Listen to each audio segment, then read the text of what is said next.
Barry Sanders averaged 5 yards per carry. He made defenders miss in phone booths. He retired at 31 with 1,457 yards left before he would have broken Walter Payton's record. Emmitt Smith averaged 4.2 yards per carry, behind the best offensive line in football. He won 3 Super Bowls, a league MVP, a Super Bowl MVP, and the all-time rushing record. Both players dominated the 90s, but they dominated differently. Barry was chaos. Emmitt was a machine. Fans still argue for Barry. The league quietly rewarded Emmitt. Ask any fan who the greatest talent at running back was, and Barry Sanders comes up. His 2,053-yard MVP season in 1997 is the stuff of legend. But talk to coaches and you hear something different. They loved Emmitt's durability. They loved that he kept drives alive. Dallas built a dynasty around him and leaned on him when it mattered most. The real question nobody wants to answer is this: could Barry have survived Norv Turner telling him to run the same play 30 times a game? Both guys entered the league around the same time. Both faced 8-man boxes every week. But their jobs couldn't have been more different. Detroit needed Barry to create offense out of nothing. The passing game wasn't scaring anybody, so defenses stacked the box and dared him to beat them. Jeff Hardings blocked for Sanders from 1996 to 1998 before going to Pittsburgh. He said Barry was electrifying, made guys miss in a phone booth, but that freelancing made it tough on the offensive line. You never knew where the ball was going. Dallas just needed Emmitt to finish what the system started. Jimmy Johnson used to tell Norv Turner in the second half to run Emmitt until they stopped him. Barry broke plays. Emmitt finished them. In 1997, Barry rushed for 2,053 yards, shared the MVP award with Brett Favre, averaged 6.1 yards per carry, and ran off 14 straight 100-yard games. Nobody had ever done that. Bo Jackson said after facing him in 1990 that Barry Sanders was his new idol. He just loved watching the guy run. But here's what doesn't make the highlight reels. Barry holds the career record for yards lost, 1,114. From 1994 to 1998, he had 145 runs that went nowhere. When defenses contained him, drives died. He would give up 3 yards looking for 30. That's the trade-off. In 1993, Emmitt rushed for 1,486 yards and won League Most Valuable Player. Then he went out and won Super Bowl Most Valuable Player against Buffalo with 132 yards and 2 touchdowns on 30 carries. LaDainian Tomlinson said Emmitt never went down on first contact. He always got that extra 3 yards at the end. Troy Aikman said Emmitt's greatness was showing up every year and hardly ever missing games. The man played 226 games and missed just 9 in 15 seasons. That is relentless durability. Dallas never had to wonder what the offense would look like without him. He ran 11 straight 1,000-yard seasons, still a record. He ran the same plays over and over because the system trusted him to execute them over and over. September 1993 tells you everything you need to know about Emmitt's value. He held out for a new contract. He wanted quarterback money.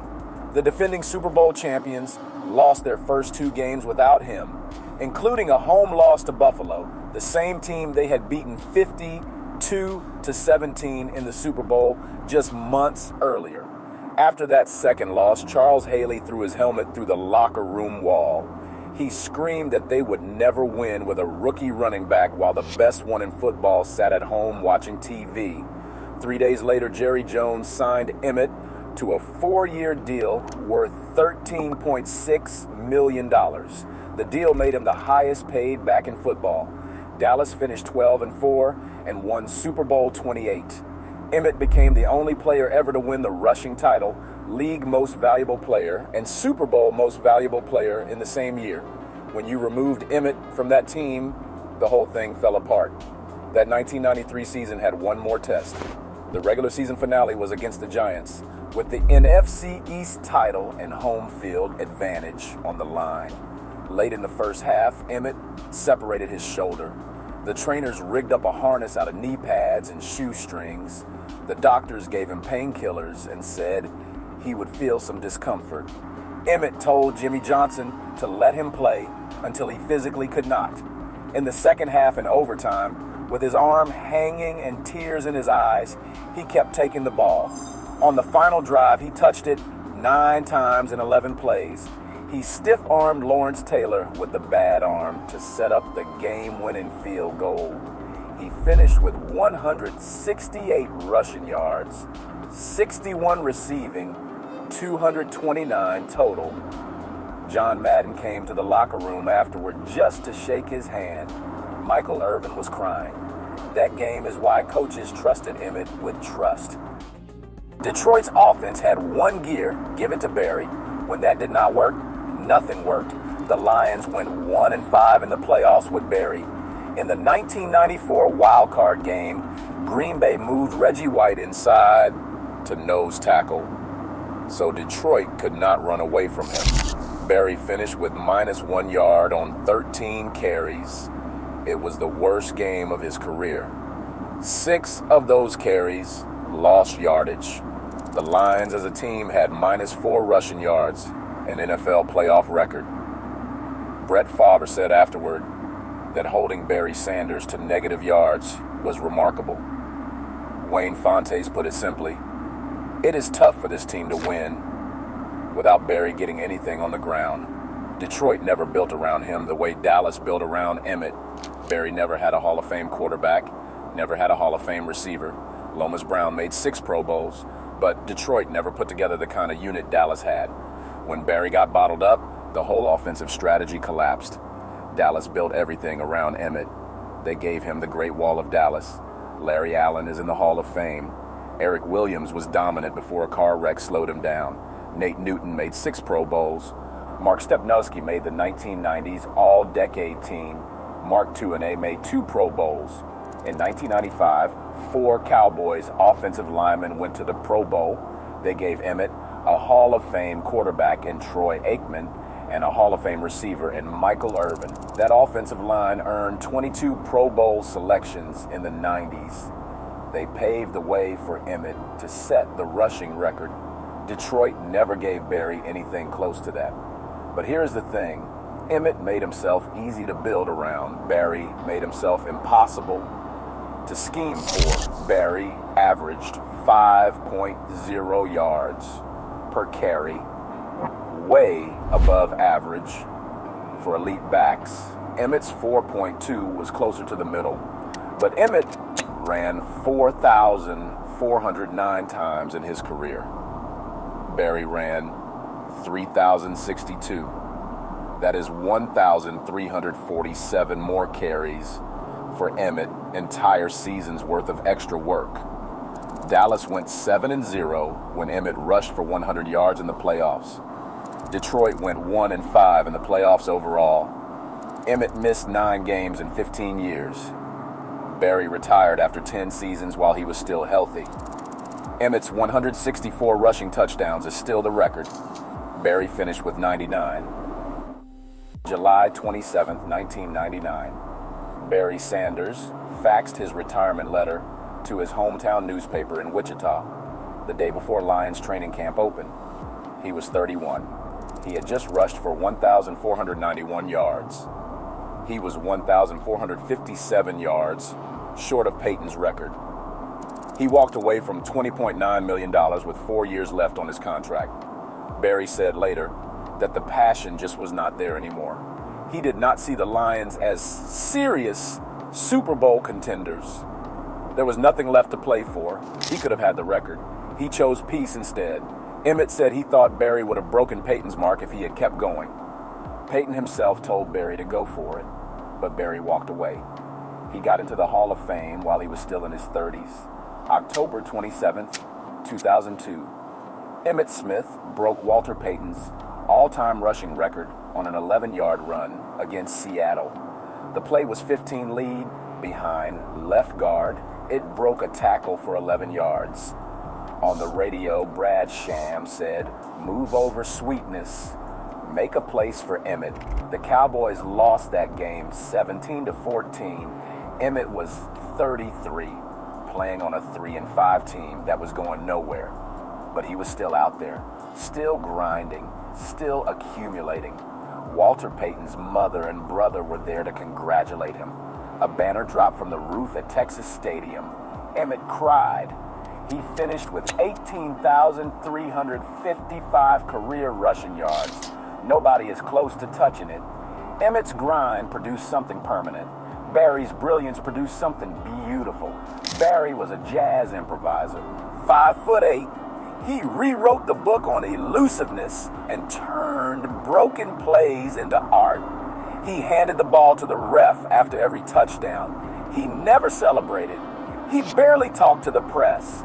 Once he turned down his coach's request to go back in a game so he could win the rushing title. Emmitt was a factory worker, durable and methodical. Not flashy, but you could not run the operation without him. He told Jerry Jones as a rookie that his goal was to become the all-time leading rusher. He kept a photo of Walter Payton in his high school locker. He had Payton's nickname on his Letterman jacket. Barry proved one player can bend space and time on a football field. Emmitt proved that showing up every week and doing your job is what gets rewarded when rings are on the line. The modern NFL does not use workhorse backs the way it used to. Committees and passing games have taken over. The debate still echoes in players like Derrick Henry and Saquon Barkley. Henry runs through you. Barkley makes you miss. The Sanders versus Smith argument never got settled. It just got new names. Teams want durability, but will not pay for it. Teams want explosion, but will not commit to it. Nobody tells their offensive coordinator to run the same back until they stop him anymore.